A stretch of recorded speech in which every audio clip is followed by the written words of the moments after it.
Bonjour à toutes et à tous, j'espère que vous allez bien, très bien, c'est Nasevap pour une nouvelle vidéo. Et là, nous allons tester ensemble le Mesh Pro Dripper RDA de chez Digiflavor. Comme son nom l'indique, en résistance mèche. Donc le mesh est très pratique, a plein d'avantages et très peu d'inconvénients. Mais déjà je spoil, c'est un grand coup de cœur, moi qui apprécie les Vapor Mesh Dripper. Donc n'hésitez pas à mettre un pouce bleu et à vous abonner si vous voulez voir la suite de la vidéo, le montage, le plan serré sur la table et ensuite mon avis. Merci. Voici le Mesh Pro RDA de chez Digiflavor qui est un dripper avec des résistances en mèche, mais il est également possible d'y mettre un ou deux coils. À l'arrière, un scratch d'authentification, les spécificités du dripper, et à l'intérieur nous avons le dripper et un drip tip supplémentaire, drip tip bien plus petit. Voilà ce que ça donne avec l'autre drip tip. Au fond de la boîte nous avons une petite pochette, une petite carte avec les différentes couleurs possibles. Donc moi je l'ai en gris métal, il y a en acier, en noir et en bleu, avec une petite carte de garantie, une carte attention, une notice d'utilisation en anglais mais aussi en français, un petit sachet de spare avec un multi tournevis, un adaptateur type 510, un pin BF, des petits vis de rechange et des joints de rechange. Nous avons plusieurs types de mèches, SS316, NI80 et Cantal. D'après les retours, le Cantal il est pas terrible. J'ai déjà vapé sur du mèche en Cantal, c'est pas terrible. Donc en premier il y aurait le NI80 et ensuite le 316. Donc on va le monter en NI80. Voilà, il y a deux mèches déjà prédécoupées dans chaque sachet. Digiflavor vend également ces mèches. Donc le voici, le voilà, le Mesh Pro. Donc je l'ai déjà essayé avec un autre mèche SS316. Sinon le dripper il fait 25 mm de diamètre, donc il y a marqué Mesh Pro CE. Le pin ressort légèrement. Comme on peut voir, le drip tip est 810 et le joint se situe ici à ce niveau là. Donc ici nous avons les trous d'arrivée d'airflow, donc qui sont réglables en faisant pivoter le top cap. C'est assez dur franchement, quand les joints sont secs c'est assez dur de le faire pivoter, mais voilà, là ça correspond aux arrivées d'airflow. Donc on peut boucher 2 trous, 4 trous, 6 trous. Donc le top cap ici il est en forme de dôme, un léger dôme pour accentuer les saveurs. Comme je vous ai dit, j'ai mis un petit mèche du petit vapoteur, mèche 300, pour me faire une première petite idée. Donc le plateau, comme on le voit, il est postless et il y a une assez bonne cuve, franchement. On va essayer le pin BF tout de suite. Donc comme on peut le voir, le pin ressort très bien, le pin 510, pin BF ici, vous voyez, il y a beaucoup d'espace en dessous pour laisser du jus dans la cuve, donc ça c'est un point positif. J'aime pas trop les pins BF qui sont à ras au fond de la cuve parce que dès qu'on appuie sur la bottle et qu'on la relâche, le jus il repart dans la bottle. On va venir ici dévisser le premier plot, hop, et on peut enlever la bande de mèche et ensuite on va dévisser de l'autre côté. Et là, je m'amuse à comparer le mèche que j'ai fait en SS 316 et le mèche fourni avec. Couper au moins cette distance là, un bon petit carré quoi, voire un peu plus, parce que même en ayant coupé toute cette partie là, j'ai un peu fait chauffer le drip tip à l'intérieur. C'est limite si ça a touché, si ça l'a fait brûler. Donc couper un tout petit peu plus. Vous avez vu, j'écarte moi sur les côtés. Quand je place le mèche, j'écarte moi sur les côtés. Je compare avec le mèche que j'avais fait et je fais glisser encore un tout petit peu plus bas. Voilà, et je coupe cette partie là. Il est beaucoup plus dur le mèche en NI80. Donc je mets une patte d'un côté et ensuite je visse. Ensuite je mets de l'autre côté et je visse. Ensuite avec un guide de coil par exemple, je vais l'arrondir un petit peu. Et surtout sur les angles là, ici et là. J'aurais dû le faire avant mais c'est pas trop grave. Essayez de le faire arrondir, qu'il ait une forme parfaite arrondie, voire ovale un peu sur les côtés, comme ça je le rabaisse un petit peu. Ça sera toujours bien pour bien mettre du coton de part et d'autre. Ensuite je le mets sur une table et là la table m'indique 0,11 ohm. Donc je vais faire un petit dry burn. Vous avez vu les fumées s'échapper, c'est toutes les saletés, tout ça. L'huile d'usinage, tout ça utilisé pour l'usinage. Et je laisse refroidir. Pendant ce temps, je vais préparer le coton. Donc là, mettons la résistance est montée à 0,13 vu qu'elle a un peu chauffé. Je viens dévisser de ce côté. Donc je peux enlever le mèche comme ceci. Point de vue coton, toujours dans le sens de la fibre. Donc là, c'est un pas normal de coton puff. je coupe un bon petit carré comme cela. Pas trop grand quand même. Voilà la largeur du plateau là, comme ceci. Donc je garde ce morceau comme ceci, j'en recoupe un autre comme cela. Je recoupe un deuxième carré, je mets les deux carrés l'un sur l'autre et je pose au milieu comme ceci. Et ensuite je viens le placer là. Faites attention que le coton ne se prenne pas dans l'entrée, ça c'est embêtant. Et ensuite on vient revisser. Ensuite on fait une petite vérification, on regarde. On tasse un peu le coton là, qui est bien du coton ici, là, sur ici et ici, c'est super important. Pareil de l'autre côté, on vient, on fait rentrer un petit peu, on tasse un peu sur les côtés là, comme ceci. Ensuite, on vient mettre le coton au fond de la cuve. Et normalement, ça devrait toucher le fond, ce qui est impeccable. Donc, c'est la bonne distance, la bonne longueur, je veux dire, du coton. Comme je vous ai dit, 2 petits carrés en plus. Il faut que tout le mèche soit en contact avec le coton de partout, surtout sur les côtés ici. Ensuite, on va passer à l'étape du juice, où là, il y aura pratiquement 2 ml qui vont aller sur le coton.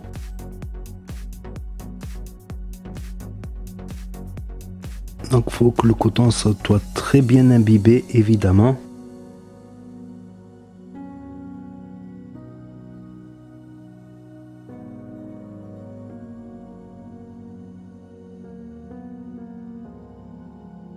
On n'hésite pas, on remplit bien. Je vais essayer de voir un petit coup de fire pour voir si tout marche bien. Et ça marche bien. Il a vite absorbé le jus. Je remets le top cap avec les airflows en face du mèche, évidemment pas en face du coton, sinon ça va faire tout drôle. Et ensuite je remets le top cap. J'aurais dû le mettre avant pour vérifier qu'il soit à la bonne hauteur, mais comme j'ai coupé là, je savais que c'était bon, c'était la bonne longueur de mèche qu'il fallait avoir. Et ensuite je mets le drip tip. Donc je vais le tester sur la Rush Skunk BF de chez Desire Design. Donc le voici, le voilà monté, juicé, tout prêt avec le mèche en NI80 et ça marche bien, très bien.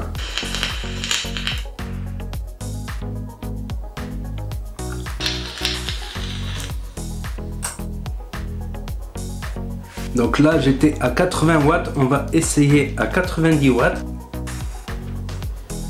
Ça passe bien, je suis à 100 watts. 100 watts ça commence à être un peu plus chaud. Je suis passé à 120 watts. 120 watts ça commence à devenir chaud. Allez soyons fous, à 140 watts une petite puff là. Ça marche à 140 watts, franchement, on a le goût de sucré qui ressort davantage quoi, à 140 watts, mais c'est un peu chaud quoi. Pour des petites puffs à la limite, des petites barres. Moi je préfère descendre à 80 watts, quelque chose de plus raisonnable. J'ai également testé avec du mèche SS316. Donc je suis agréablement surpris par le NI80. Je trouve qu'il est pas mal, même si le SS est très bon aussi. Par contre il y a le SS304 en mèche, je vous le déconseille, il est pas bon. Et tous les amateurs de mèche l'ont remarqué. Donc ce n'est pas que c'est un RDA en mèche que c'est forcément bon. Ça dépend du mèche que vous allez y mettre, de la qualité du mèche. Après moi les mèches un peu originaux en nid d'abeille, tout ça, ça me semble un peu loufoque quoi. Moi je préfère le mèche traditionnel avec le coton. Donc on va commencer par un peu d'histoire. Donc la vape en mèche elle existait depuis 3 ans à peu près, 3-4 ans, mais le mèche servait à irriguer, il servait à la place du coton. On mettait du mèche à la place du coton qui était entouré d'un coil dans des RDTA, et là ce système c'est du mèche plus coton, donc c'est du coton qui sert pour approvisionner en liquide, et là c'est du mèche qui est en résistif. Donc ça c'est nouveau depuis 1 an environ, avant l'été 2017 quand Thomas Bruckmann a sorti le Typhoon BT. Donc c'est quelque chose qui a révolutionné un peu le monde de la vape maintenant, vu que tous les atomiseurs en résistance toute prête maintenant aérienne, voire maintenant certains MTL sortent en résistance en mèche, et les drippers RDA mèche aussi sont multipliés quoi. Mais il faut savoir un petit cours d'histoire, c'est Thomas Bruckmann qui a inventé ce système en mettant le mèche en résistif et en mettant du coton, alors que avant c'était du mèche qui était à la place du coton qui servait à irriguer le liquide.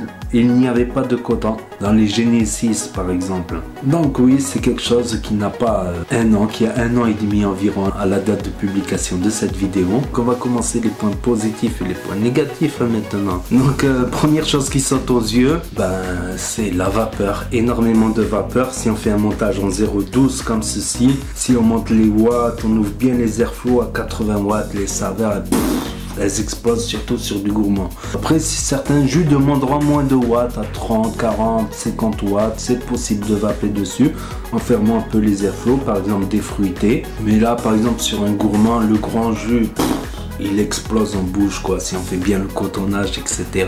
Niveau saveur, il est terrible. Il n'y a pas les petites projections avec les coils. Même si j'ai fait remarquer dans une de mes vidéos test mèche contre coil, VS Coil, que le dripper saveur coil restera un petit poil, un poil de derrière au-dessus niveau saveur. C'est peut-être les projections qui viennent dans la langue, les micro-projections. Mais là, vous n'avez pas les micro-projections. Autre qualité, c'est que si vous mettez un jus qui n'encrasse pas, ça dure des jours et des jours et des jours le coton. On en met plus, mais on n'a pas besoin de tous les jours à recotonner. Donc là, c'est un jus qui n'encrasse pas du tout. Le grand jus, par exemple. Donc 4-5 jours, voire plus ou moins. Il n'a pas noirci, il est toujours blanc. Après, c'est sûr que si j'y mets un jus plus complexe, plus gourmand, style du flan de queso ou des trucs avec des cacahuètes, tout ça, ça va s'encrasser au bout de 3-4 jours, quoi.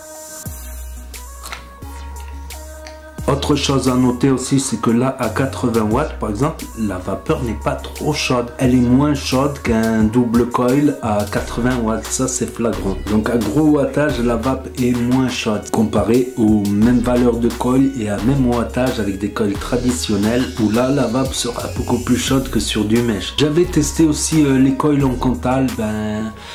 Les coils en Contal, c'est beaucoup moins bon, franchement. Ça reste correct, on va dire, c'est correct sans plus, quoi. Les bons mèches, c'est NI80 en vrai mèche, pas en nid d'abeille, style Notch Coil ou quoi que ce soit. Ou du SS316. J'en ai même vu qu'ils ont essayé du SS304 et me dire c'est dégueulasse. Ben oui, c'est dégueulasse, le SS304. J'ai testé des mèches en SS304. C'est pas vapable, on est tous unanimes, tous les amateurs de mèches. Un gros point positif aussi de ce mèche par rapport aux mèches RDA de chez Van Dievape, c'est que celui-là il a une cuve et que le mèche de Van Dievape il n'en avait pas. Donc ça c'est un très gros point positif que j'apprécie. Aussi un énorme point positif qui nous facilite la vie à tous, c'est que la cloche elle est pas dure à enlever et elle tient super bien. C'est-à-dire que vous voyez cette box en double accu fait 245 grammes, plus tu rajoutes les accus, plus tu rajoutes les 10 ml de jus, et ben ça tient très bien quoi. Tu peux même jouer un peu, bon pas trop non plus, faut pas faire trop le fou, mais quand tu as le dévissé, t'as pas enlevé un joint ni rien, tu laisses les deux joints, ça se dévisse très bien. Donc ça c'est super, moi j'aime bien de temps en temps jeter un coup d'œil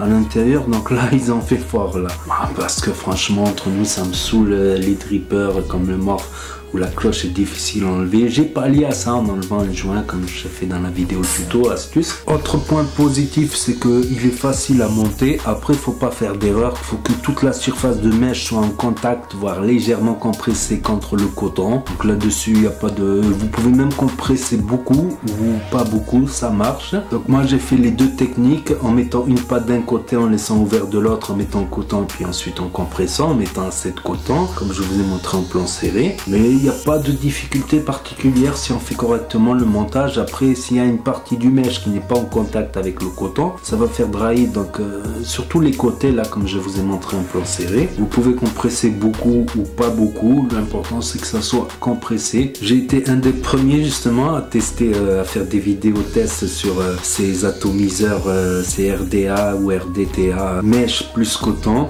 où le mèche servait de résistif.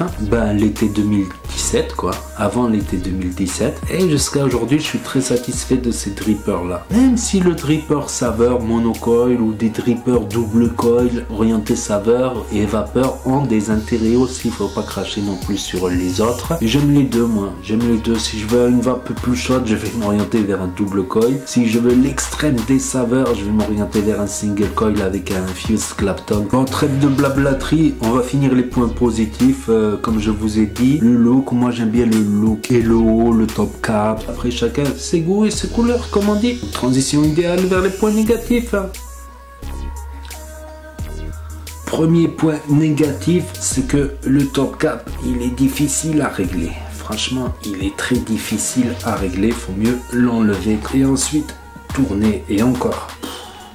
Pour faire mes deux trous, il faut forcer. J'ai beau mettre du liquide sur le joint au-dessus. Moi, ça me dérange pas trop parce que le mèche, je le vape en type bourrin, quoi. 80 watts, 90 watts, airflow ouvert à pleine balle. Après, sur du fruité, où on baisse un peu les watts, où il faut un peu plus de restrictions, ouais, c'est un peu embêtant. Ça, c'est un gros point négatif comparé au mèche RDA de Vandivape, qui est plus facile à jouer avec les airflows. Ils vous fournissent du mèche avec et il faut couper un grand carré parce que sinon ça va toucher le haut. Et j'ai eu le drip tip comme je vous ai montré qui a légèrement chauffé à deux endroits, quoi. Ça c'est pas très bien pour la santé de vaper du drip tip, du plastique. Imaginons vous auriez un drip tip en métal, ça aurait pu faire du court-circuit. Donc ceux qui vapent en méca, mettez plutôt sur une table avant et testez, faites un coup de fire avec la cloche et tout pour voir s'il n'y a pas de court-circuit évidemment. Mais là-dessus, ouais, peut-être ils auraient dû faire le dripper légèrement plus haut pour qu'on puisse mettre plus de longueur, à savoir que si on met plus de longueur, ben on peut monter à 0,20 ohm. Et si on coupe la bande moins large aussi, on peut augmenter, passer à 0,3, 0,4. Si on met du mèche 500, on peut monter à 0,6, 0,7. J'ai déjà fait l'expérience. Donc normalement la vidéo sera en lien à la fin de la vidéo. Ou bien je mettrai un petit lien ici, là. Voilà. Pouh, c'est une vidéo qui dure, mais il y a tellement de choses à dire sur le mèche que j'ai pas envie de bâcler ou de... voilà quoi. Puis aussi un autre point négatif, c'est qu'ils auraient pu mettre des encoches pour que quand on le ferme complètement, les airflows soient en face, vraiment en face du mèche, quoi, pas en face du coton. Donc là on peut tourner la cloche dans le vide. Mais bon, c'est pas un grand défaut. Maintenant ils les font avec des encoches pour tomber pile poil. Mais bon, faut juste faire attention. C'est pas compliqué de mettre les airflows en face non plus. Mais je trouve que les encoches c'est pas mal. C'est un petit plus. Ça aurait été un petit plus. On peut avoir une petite goutte en dessous du dripper. Rien de grave non plus. Donc en globalité je vais porter une conclusion. Donc c'est un très bon dripper malgré ses petits défauts. Donc moi je dirais le plus gros défaut c'est que les airflows sont difficiles à régler. À moins que je suis tombé sur un joint défectueux, je devrais essayer de changer de joint. Mais moi ça, comme je vous ai dit, ça me dérange pas vu que je vape à haut wattage, à pleine balle, airflow bien ouvert. Donc en globalité j'y mets une note excellente. Pas un 10 sur 10 mais je vais dire un 8, 8,5 sur 10, 9 sur 10 quoi, pratiquement quoi. Donc ce qui est une de mes meilleures notes franchement entre nous quoi. Donc très satisfait de ce mèche RDA qui a remplacé du coup mon mèche RDA de chez Vandivape largement par rapport à la cuve. Mais dommage, ça aurait été le top des tops si le réglage airflow il était plus facile. Donc comme j'aime beaucoup le mèche, ben, je continuerai à tester d'autres RDA voire RDTA en mèche. Donc n'hésitez pas à vous abonner si vous voulez suivre mes prochaines vidéos et à cliquer sur la cloche pour avoir les notifications quand vous rentrez sur YouTube. N'oubliez pas de mettre les pouces bleus, les pouces bleus, les pouces bleus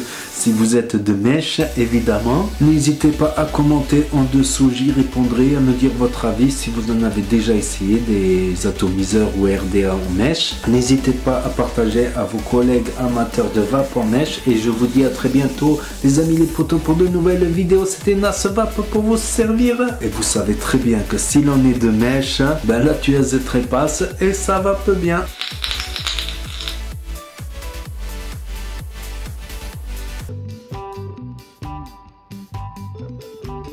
Donc le lien de la revue Mèche RDA sera en lien.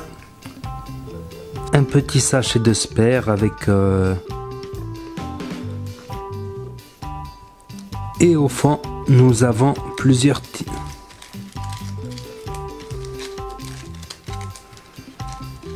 sinon l'atomiseur. Donc je vais le tester sur la Rage BF de 120 watts. Oh, mais je fais couler du jus. Putain.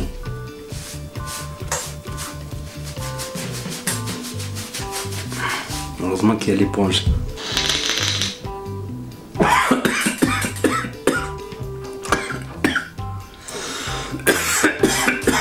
Qui ou là. Un gros point positif aussi de ce mèche par rapport au mèche. Après tout, airflow ouvert plein. Après sur du fruité où on... Enfin, si on le...